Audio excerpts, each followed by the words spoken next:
Sa magnet, opposite poles attract. So yung North Pole, na-attract yung sa South Pole. Pero sa mga tao at sa ugali ng tao, yung kabaligtaran ang totoo doon. Yung like poles attract. Bad things attract badness. Good things attract goodness. Kaya ang tanong natin sa buhay natin, what do you attract?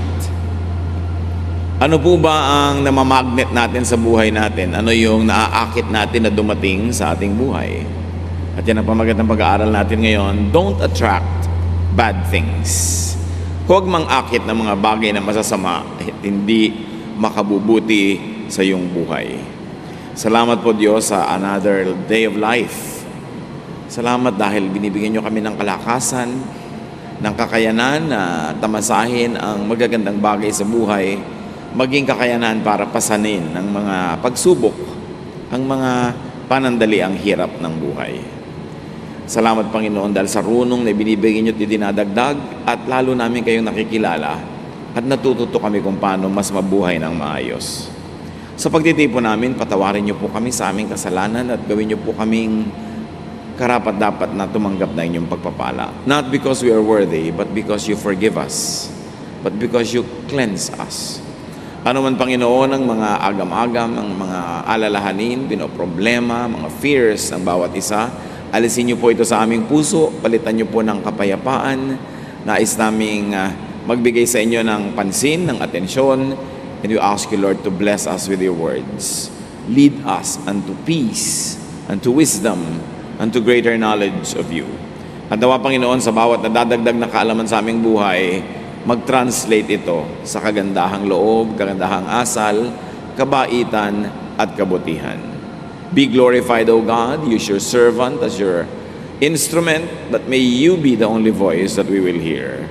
Cover us with the blood of Jesus, and we seek your protection from deception, from the evil one, even from our own negative feelings. Bless us, Father. Lift up your name in the name of Jesus our Lord, our Savior and Teacher. Amen. Don't attract bad things. Mahirap kumisang aminin, madalas naman hindi natin alam, na ang mga bagay na dumarating sa ating buhay, tayo rin ang nag-i-invite. That we invite whatever happens to our lives. We are not victims of life. We help create life, and we have a big influence in how life is lived by us. Ang mga dumarating sa ating buhay ay inaanyayahan natin consciously or unconsciously. At the very least, kung hindi man natin sinasadya, ay pinapayagan natin na mangyari o magtagal. Kaya mahalagang kilalanin kung ano nga ba ang ating inaakit para kung ayaw natin yon ay huwag nating akitin. Luke 6:43-45, Jesus speaks here, a good tree cannot produce bad fruit, and a bad tree cannot produce good fruit. You can tell what a tree is like by the fruit it produces. You cannot pick figs or grapes from thorn bushes. Good people do good things because of the good in their hearts. Bad people do bad things because of the evil in their hearts. Your words show what is in your heart. Isang matagal, matanda, nakatotohanan na, wala nang bago dahil alam na natin ito.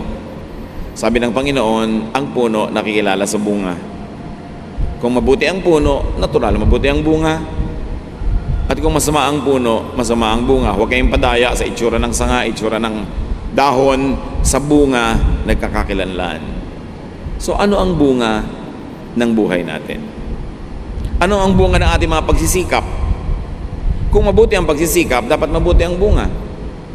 Ano ang bunga ng ating mga pag-aaral, ng ating mga ginagawa? Mabuti ba o hindi ba mabuti? Ayaw ba natin o hindi natin gusto ang ganong mga bagay? Some people attract problems. Mga problema, mga suliranin. Nagtataka pa sila kung bakit lagi silang may problema at pabalik-balik yung mga problema nila. Kaya mahalagang maintindihan natin that we attract even our problems. Some people bring trouble to themselves, to others, to God. even when we keep on asking God to do what is against God's will. 2 Samuel 11, 3-4. Samuel happened to see her, and he sent one of his servants to find out who she was. Or David happened to see her. The servant came back and told David, her name is Bathsheba. She is the daughter of Eliam, and she is the wife of Uriah the Hittite. David sent some messengers to bring her to his palace. She came to him, and he slept with her. A short episode in the life of David that tells us how somebody else's wife ended up in his bed. Nakita niya ang babaeng ito naliligo sa kanyang bubungan at ipinakuha ng hari dahil yung asawa sundalo na nasa duty, out of town. So ang daming problemang ibinigay ito sa buhay nilang dalawa. And who invited the problem into their lives? Sila rin. Si David, ang dami naging problema dahil una, inimbita niya itong babaeng ito sa kanyang bahay na hindi naman niya asawa. Ito naman babaeng ito, nagka-problema dahil maliligo lang, doon pa sakitan ng iba, sa bubungan pa. Hari tuloy ang nagpakuha sa kanya, ano magagawa niya? At malay naman natin kung gusto rin nga niya. Pero nagkaroon sila ng problema, walang umimbento nun, sila din. Marami sa mga problema natin, ganon. Kung hindi man tayo ang diretsong umimbento ng problema, yung problema ay inimbento ng somebody close to us na siyempre madadamay tayo. Some people attract betrayal. Si Samson, ang laki-laking tao, ang lakas-lakas na tao, napagtaksila ni Delilah. Samson's strength is overcome by his weakness for women who betray him. Bawat kasi bagay may katapat. So kung may lakas ka, meron kang hina. So yung kahinaan mo, binabantayan mo dapat. Dahil yun ang katumbas ng iyong lakas. And the strength of Samson would only be defeated by his weakness for women. Judges 14, 6-7. But the Lord's Spirit took control of Samson, and with his bare hands he tore the lion apart, as though it had been a young goat. His parents didn't know what he had done, and he didn't tell them. When they got to Timnah, Samson talked to the woman, and she was sure she was the one for him. So kung gaano kalakas si Samson na kaya niyang wasakin ang buong katawan ng isang leon na parang isang batang-batang kambing pa lang, ganoon naman ang kahinaan niya pag dumating na sa usapan sa babae. At napakadalas niyang na-in-love sa kanyang maiksing buhay.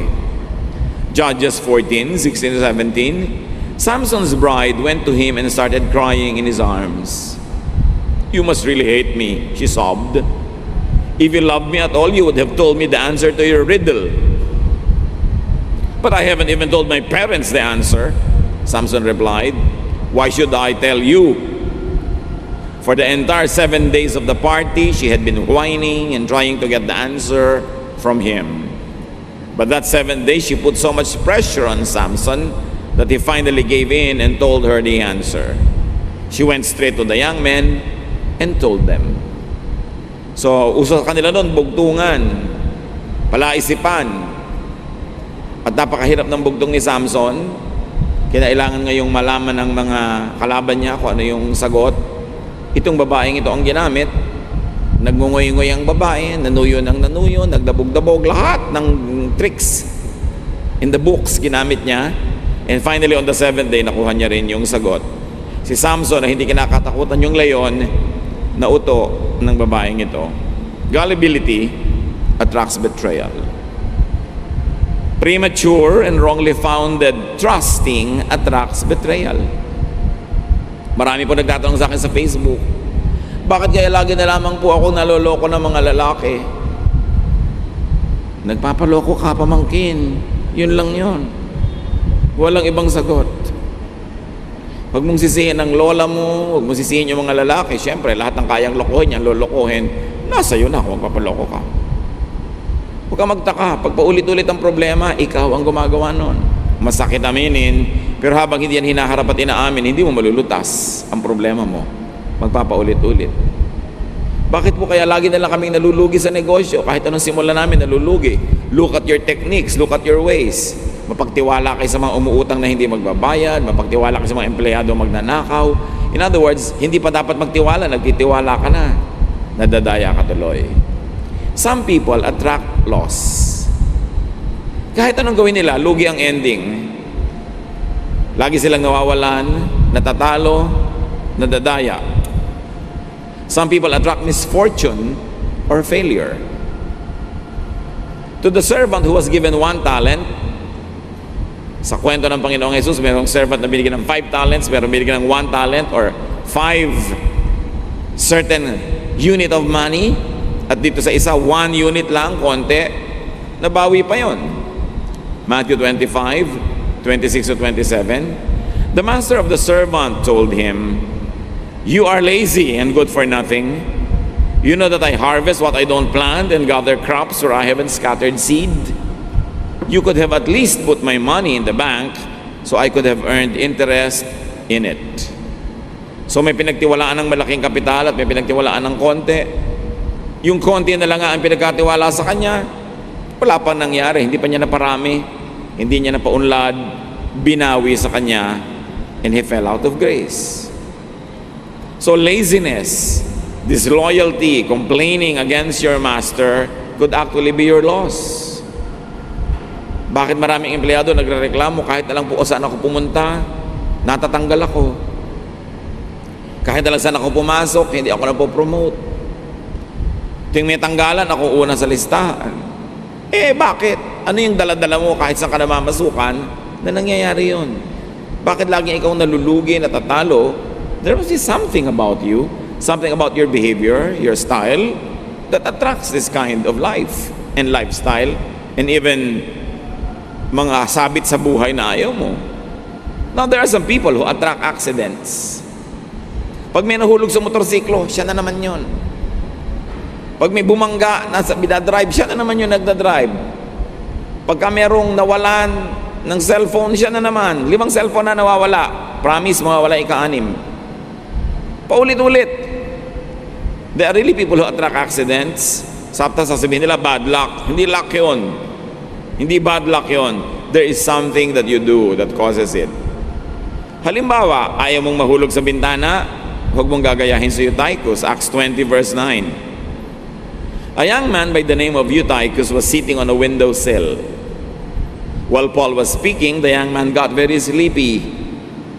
Finally, he went to sleep and fell 3 floors all the way down to the ground. When they picked him up, he was dead. So nagsasermon si Paul, humaba ng humaba, inantok ang Eutychus. Saan siya nakaupo? Sa bintana. Nakatulugan niya yung sermon. O nung nakatulog siya, nalaglag. 3 floors, patay. Maganda nga gawin sa church na walang sandalan ng mga upuan no? Para pag mga inaantok, maglaglagan at mabarog. Kaya lang, hindi naman mamamatay. Baka masaktan lang ng konti. Pero ito namatay. Bakit? Ba't siya na naupo? Yung mga umuupo sa death seat, nakasakay kayo sa bus, front seat kayo, katabi ng driver. Pag nagkaroon ng banggaan, kayo siguradong mapipipi. Because the driver will automatically save himself, whether he likes it or not, whether he thinks of it or not. Iiwas yung sarili niya sa banggaan, ililiko niya yung sasakyan para iiwas ang sarili niya. Automatic yon, impulse. Sino mapipipi? Edi yung katabi niya. Yun ang mapapalagay doon. Kaya madalas yung nakaupo sa front seat, kahit sa kotse, pag nagkakaroon ng aksidente, yun ang malalaang tama. Bihirang-bihira naman kasi yung sa gilid ka tinamaan o sa likod. May mga lugar talaga, mga kapatid sa mundo, na pag doon ka lumagay, malapit ka sa disgrasya. Bibili ka ng lote, nandun sa tinutumbok ng kalsadang palusong, may nawala ng preno, sa palagay nyo, saan paparada yung truck? Di sa bahay mo, sa loob. So pipili ka ng titirhan mo, di sana hindi yung sinutumbok ng sasakyan na papalusong. Tinutumbok man, paaho, nandun ka sa taas, hindi ka tatamaan. Placement is important. Positioning. Ngayon, yan lang yung mga kitang-kita natin na placement. Pero sa buhay, meron din mga placement na delikado. So dinami naman naliligaw sa iyo, ang papakasalan mo pa halimbawa, yung wanted. O di pag nagbarilan, talagang maladala sa tamaan ka niyan. Ang magugustuhan mo yung tamad, di pa may naghirap, kasama ka doon. Saan ka lumalagay? May nag-aaway-away, kanino ka kumakampi? Dapat nga hindi ka sumali, pero kung kakampi ka pa doon sa obvious na matatalo, edi talo ka. Kaya mga bayani, di ba, namamatay? Na magiging bayani lang naman sila, one generation later pero during their time, namamatay sila kasi ang kakampi nila na cause, yung mahina. Well, walang bumibigil sa inyo kung gusto nyo maging bayani, pero tiyakin nyo lang na kung kakampi kayo sa isang cause na anti those who are powerful, get ready to get hurt. Because you are positioning yourself. Nahuhulog ang loob mo sa lalaking may asawa. Anong buhay ang binubuo mo para sa sarili mo later kung talaga nagkahulog-hulog na di mo na madampot ang loob mong nalaglag? Anong buhay ang magiging buhay mo? Nasa pagpupwesto mo yan Tas dasal ka ng dasal sa Diyos na hanguin ka sa hirap, ikaw ang lumagay dyan. Kaya mahalaga mga kapatid, tinitingnan natin, what do we attract? Some people attract rudeness, bad behavior. Halimbawa, yung mga wise men na dumalaw sa Panginoon nung siya pinanganak, nag-courtesy call mo na kay Herod, they were courteous to him, but Herod attracted rudeness on the part of the wise men. Matthew 2, 7 to 8, and 12. Herod secretly called in the wise men and asked them when they had seen the star. He told them, "Go to Bethlehem and search carefully for the child. As soon as you find him, let me know. I want to go and worship him too." Siyempre, bola yon. Gusto niyang patayin yung bata. Later, they were warned in a dream not to return to Herod, and they went back home by another road. So itong mandaraya na to na si Herod, anong napala niya? Nasnab siya, hindi siya binalikan, hindi na nag-courtesy uli sa kanya, yung mga tao umalis na lang ng palihim. Kasi his behavior attracted that kind of evasive reaction. There are some people who attract exploitation and abuse. Sa pagpupwesto mo lang sa iyong buhay, sa pakikitungo mo sa kapwa, minsan inilalagay mo sa sarili mo na pwede kang maabuso, pwede kang ma-blackmail, pwede kang mapagsamantalahan. Halimbawa, si Sarai, wife ni Abram, hindi sila magkaanak. So naisip niya, sabihin sa asawa niyang lalaking si Abram, anakan yung katulong nila na si Hagar. Hindi ka magkaanak. Tapos isusuong mo yung isang babaeng katulong mo para anakan ng asawa mo. Pag nagkaanak yon, anong palagay mo magiging lugar mo? At yun nga ang nangyari, Genesis 16, 1-4. Abram's wife Sarai had not been able to have any children, but she owned a young Egyptian slave woman named Hagar. And Sarai said to Abram, "The Lord has not given me any children. Sleep with my slave, and if she has a child, it will be mine." Abram agreed, and Sarai gave him Hagar to be his wife. This happened after Abram had lived in the land of Canaan for 10 years. Later, when Hagar knew she was going to have a baby, she became proud and was hateful to Sarai. Yumabang yung katulong dahil siya na ngayon yung nagdadalang tao, daladala niya sa sinapupunan niya ang anak nung among lalaki. So ngayon, hindi na siya nagpatsimay-tsimay na lang sa dati niyang amo, mataas na rin ang kanyang pride, at nilalabanan na niya. Bakit? She was empowered by Sarai. Do you empower people to be able to abuse you later? Because you think malalamangan mo siya, magagamit mo siya, ma-exploit mo siya. At the end of the day, ikaw pala yung pwedeng malugi. Dapat pag meron tayong pinaplano, layuan nyo yung pananaw, saan patungo yun? Anong gagawin nun sa inyo? Anong gagawin nun sa mga tao nasa paligid nyo? Some people attract that kind of reaction. Yung naaabuso sila. Yung sobra kang napaka-polite, kahit ang kaharap mo parang halimaw, ang gagawin nun, siyempre, aapihin ka. Hindi ka nagre-reklamo, kahit pwede ka nang magreklamo at dapat ka nang magreklamo, siyempre, dadagdagan pa nila yung mga pag-aabuso sa'yo. You attract that. Kaya pag pinag-uusapan natin, lagi po akong naaapi, nagpapaapi ka, yun lang yun. Pwede ka naman hindi pumayak Water follows the path of least resistance. Yung tubig, doon dumadaan sa pinakamadaling daanan. Kung mataas ka, hindi ka niya aakyatin. Kung matigas ka, liliko na lang siya. Pero kung ang lambot-lambot mo, tutunawin ka niya at dadaanan ka niya. Ganon din ang mga tao. When you don't resist anybody, people will abuse you. Kaya may mga nang aapi kasi may nagpapaapi. May nang kakawawa kasi merong nagpapakawawa. nasa iyo rin yun. Kung itutugon mo lang sa pangapi sa iyo, iyak, lalong lumalakas ang loob ng aapi pag nakakakita ng luha. Because it makes them feel powerful. So merong pinagpapakitaan ng luha, yung mga mabababa rin ng loob at mababait din, nababagbagan loob. Pero pag ang pinakitaan mo ng luha, isang matigas ang loob, lalong lalakas. Lalo kang kakawawain. So pipili ka. Kanino ka nagpapakita ng soft side mo at ng hard side mo rin. Some people attract rebuke. Singit ng singit, sabat ng sabat sa usapan, hindi naman alam ang topic, hindi naman siya expert, magsasalita, napapahiya tuloy, nakakatanggap ng pagtutuwid. Kung minsan may kasama pang parusa. Halimbawa si Pedro, Mark 8:31-33, Jesus began telling his disciples what would happen to him. He said, the nation's leaders, the chief priests, and the teachers of the law of Moses will make the Son of Man suffer terribly. He will be rejected and killed. But 3 days later, he will rise to life. Then Jesus explained clearly what he meant. Peter took Jesus aside and told him to stop talking like that. But when Jesus turned and saw the disciples, he corrected Peter. He said to him, Satan, get away from me. You are thinking like everyone else and not like God. Kapedrong-pedrong tao mo, natawag kang Satan kasi nagsasalita ng hindi nag-iisip. O nag-iisip man, hindi naman niya pinag-isipan kung ano yung pinanggagalingan ng kanyang kausap. Yung pinanggagalingan lang niya, ang inintindi niya, at akala niya, tamang-tama na siya. Mali. Gaano karaming beses po tayong nahihiya, napapahiya, nasosopla, kasi pasok tayo ng pasok sa usapang di naman natin naintindihan. So we attract it.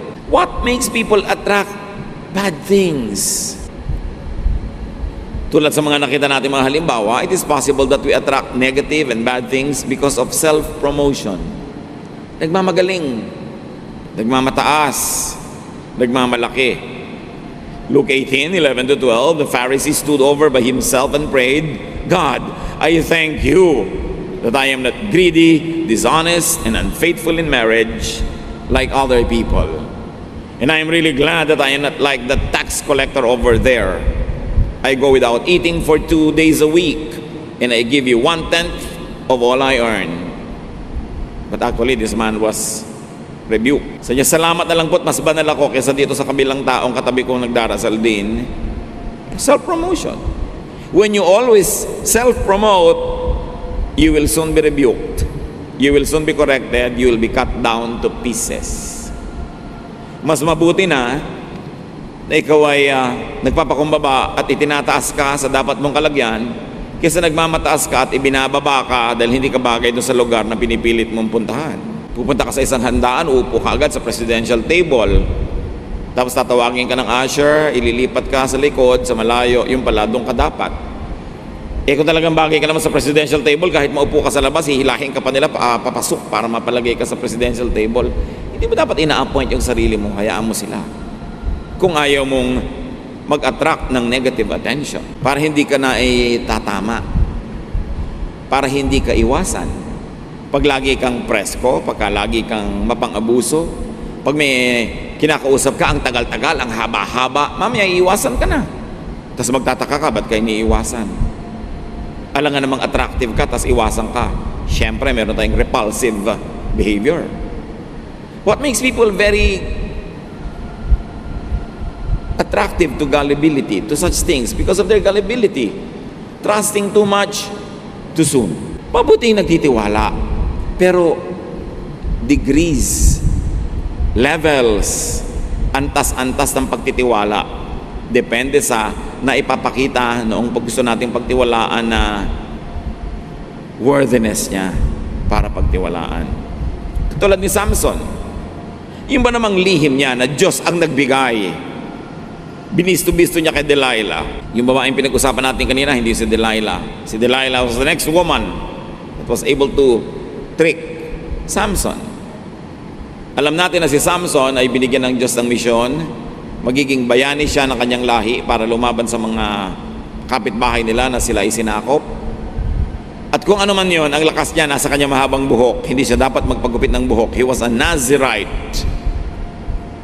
Isa yun vow Pagka ang bata nasa sinapupunan pa ng ina at sinabi ng Diyos na ito, instrumento ko tong lalaking batang ipapanganak na to, hindi siya ginugupitan ng buhok, mahaba yung buhok niya. Hindi siya umiinom ng alak, hindi siya gumagawa ng mga bagay na ginagawa ng mga makamundong tao dahil meron siyang mahalagang misyon. Si Samson, ganon. Si Delilah ngayon ay ginamit ng kanyang bayan, napaibig niya itong si Samson. Ang misyon niya, malaman kung ano ang lihim ng lakas ni Samson. Dahil si Samson kayang-kayang talunin kahit ang dami-daming kalaban. Judges 16, 15 to 17. Samson, Delilah said, "You claim to love me, but you don't mean it. You made me look like a fool 3 times now, and you still haven't told me why you are so strong." Delilah started nagging and pestering him day after day until he couldn't stand it any longer. Finally, Samson told her the truth. "I have belonged to God ever since I was born, so my hair has never been cut. If it were ever cut off, my strength would leave me and I would be as weak as anyone else." Ito na naman yung babaeng nanuyo, kumurap-kurap. Alam mo yung mga kukurap-kurap na dahan-dahang kurap na gano'n? Mapanganib yung mga kurap-kurap na yan, ha? Yung mga pakyut-pakyut, pakuyakoy-yakoy. Nakukuha ang gusto. O kaya dadanin ka sa dabog, outside the kulambu ka, basta at the end of the day, talo si lalaki. So naibigay niya ang lihim. Alam niyo ang nangyari? Pinutol ni Delilah ang buhok habang natutulog ang lalaki. At nung sumugod ang mga lalaking galing sa bayan ni Delilah, natalo nila si Samson. And Samson died a very tragic death. A hero's death, a martyr's death, but still tragic. Dahil ibinigay niya yung lihim sa hindi niya dapat bigyan. Samson gave in to Delilah. Samson gave in to his emotions. Siguro na mahal na rin niya itong babae o kaya talagang pikon na siya sa kakukulit ng babae, matigil na lang. Nabigay tuloy yung lihim. He invited that kind of disaster when he first entertained having a relationship with this foreigner because Delilah belonged to the enemy. Hindi naman siya kababayan at pinagbabawal ng Diyos yung ganung mga uri ng relasyon, pero pinagpilitan pa rin ni Samson. He invited disaster. What makes people attract bad things? Ingratitude. A servant who does not put to good use what is given to him will be taken out of the house of his master. Pagka ikaw ay ginagawa ng mabuti ng Diyos, ng kapwa mo, hindi ka marunong magpahalaga, hindi ka marunong tumano ng utang na loob, babawiin at babawiin yan. Matthew 25, 29 to 30. Everyone who has something will be given more, and there will be more than enough. But everything will be taken from those who don't have anything. You are a worthless servant, and you will be thrown out into the dark where people will cry and grit their teeth in pain. Ito na yung same servant na pinag-uusapan natin. Binibigyan siya ng pagkakataon, pinagtitiwalaan siya, wala siyang ginawa, tamad siya, hindi niya nasatisfy yung amo niya sa hina-expect sa kanya, so parusa ang kanyang inabot. Gaano karami ang nagtitiwala sa atin na binibigo natin? Gaano karaming pagkakataon ang ibinibigay sa atin ng kapwa na hindi natin pinapahalagahan, binabaliwala natin? So, yun ang tinatawag na pera na, naging bato pa. Chance na lumipad pa kasi hindi minahal. Alam nyo kasi yung opportunity, mailap, maramdamin. Oras na hindi mo siya pinahalagahan, agad-agad siyang lumilipad palayo mula sa iyo. What makes people attract bad things? Recklessness. Pagka ikaw ay pabaya, burara, hindi ka maingat, nag-iintay ang problemang darating sa iyong buhay. Nakita niyo yung mga nagkakandila, natumba si kandila, nasunog ang bahay at buong barangay. Kung nagkandila ka ba naman, nilagay mo sa konting palangganang may tubig. O di pag natumba yon, patay ang apoy agad. Simpleng-simpleng pag-iingat. Maglalagay ka ng plancha sa hagdan, kung natapakan mo, di nahulog ka. Ang daming ganun nahuhulog dahil kung ano-ano yung laman ng hagdan nila. Ginagawang cabinet ang hagdan. Mga plantsyang hindi nabubunot, aalis sila ng bahay, nag-init, pumutok. Mga gas range na walang guard yung lalagyan ng tangke ng gas. Mga hindi pag-iingat. Mga lock na hindi umaandar, napapasukan ng masamang tao ang kanilang bahay. Mga umaalis ng magmamaneho, hindi chinecheck ang sasakyan. Di ba sabi nila, bago ka umalis, kailangan i-check mo yung blow bag. Brakes, light, oil, gas, di ba? Battery. At ano pa yung G? May dalawa pang kasunod dyan. Di ba? Dapat chinecheck mo yung sasakyan mo. Ngayon, kung ikaw meron akong kilalang tao, sasakay lang siya ng jeepney, tinitingnan niya muna yung mga gulong ng jeepney kung kalbo na. Siyempre, kung wala ng thread yung jeepney, masyadong kalbong-kalbo na yung gulong, chances are baka sumabog yung gulong. Kamakailan lang, may nabalitaan tayo, sumabog yung gulong, nahulog sa bangin yung sasakyan, ang dami namatay. So, mag-iingat ka. Kung hindi man sa kapabayaan mo, kapabayaan ng kapwa, huwag mo ilagay yung buhay mo sa kanilang mga kamay. Proverbs 14:17, fools have quick tempers, and no one likes you if you can't be trusted. So, a quick temper, that is recklessness. Yung andali mo magalit, andali mo makipag-away, paano kung mainit din ang ulo na nakaaway mo at may baril siya, o may laseta, o may blade, mapapahama ka. Hindi yan basta ginaganon-ganon lang. Hindi mo hawak ang kalooban ng iyong kapwa na akala mo laging makakaya mo siya. Esther 3:5, Haman was furious to learn that Mordecai refused to kneel down and honor him. And you know, this Haman planned a very complex plot para makipaghiganti siya kay Mordecai. Pero kabaliktaran ang nangyari, siya ang nabitay. He paid with his dear life for his recklessness in choosing his enemy. Alam nyo, you should choose your enemies. Una, dapat wala kang enemy. Pero let's say na hindi mo kaya yon at may enemy ka, don't choose an enemy that you cannot defeat. Huwag kang emosyonal. Pag matatalo ka rin lang, huwag ka naglumaban. Ba't ka lalaban ang hindi ka mananalo? Kaya akala ng iba, si Jose Rizal was anti-revolution at ayaw ng kalayaan galing sa Spain. Pero pag binasa mo yung manifesto niya, nung nakakulong siya sa Fort Santiago at sumulat siya ng manifesto that the Spaniards think was condemning the revolution, it was not true. Sabi ni Rizal, walang kwenta ang himagsikang hindi maipagwawagi. So ibig sabihin, mananalo ba kayo? May armas ba kayo? Trained ba kayo? Kasi kung hindi, wag muna. Mamatay lang kayo niyan. Tell me mga kapatid, bakit ka lalaban sa kaaway mo na talo ka? Dapat pag lumaban ka, panalo ka. Kung hindi ka mananalo, huwag kang lumaban. That's recklessness. You should take risks, but calculated risks. People invite recklessness, and people are reckless. That's why they invite disaster. Judges 11:10-31 and 34. He promised the Lord, if you let me defeat the Ammonites and come home safely, I will sacrifice to you whoever comes out to meet me first. Tingnan niyo itong magaling na lalaking ito. Humingi sa Diyos ang tagumpay laban sa mga kalaban, at pag daw siya'y nanalo at nakauwi ng buhay, sino man ang unang sumalubong sa kanya ay papatayin niya, iaalay niya sa Diyos. Kasi ang mga bahay nung araw, mga kapatid, ang silong, doon nakatira yung mga hayop. So pag yung amo ng bahay dumarating malayo pa lang, nag-uuna-unahan yung mga hayop sa pagsalubong. Mga kambing, mga tupa, sinasalubong nila yung may-ari ng bahay.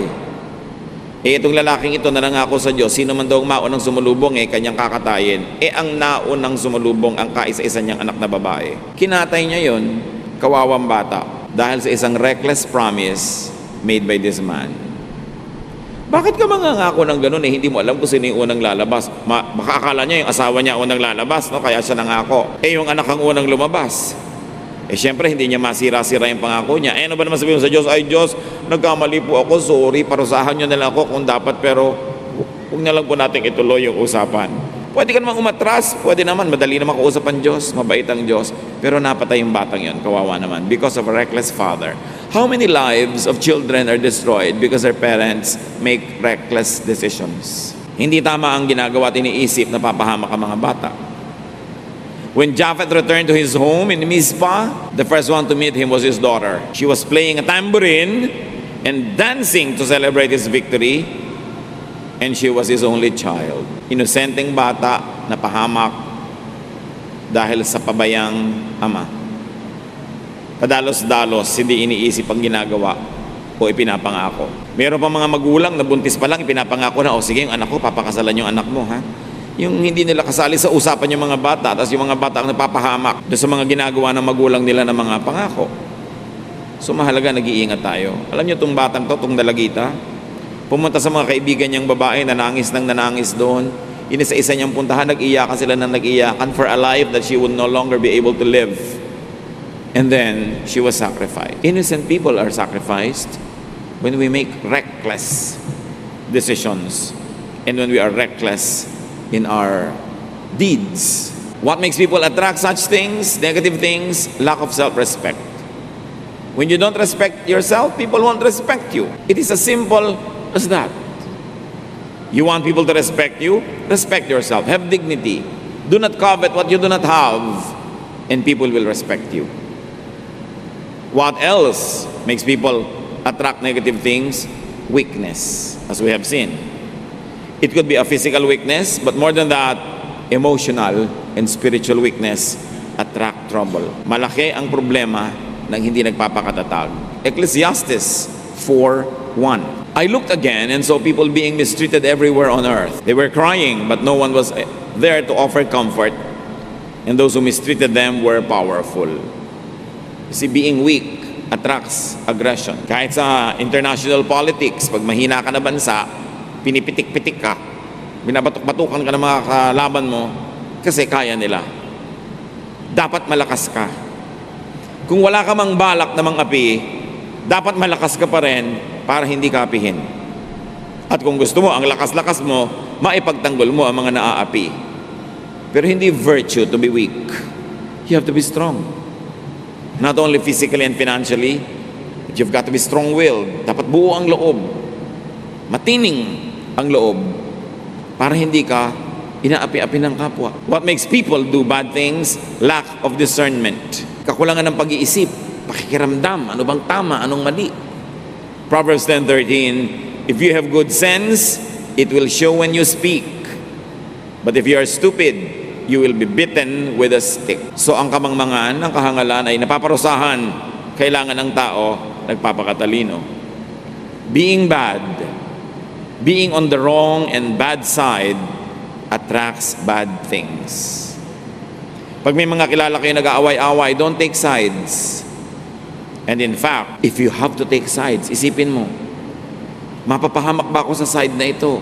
Tama ba ito o mali? Talo ba ito o panalo? You can be neutral. It's always best.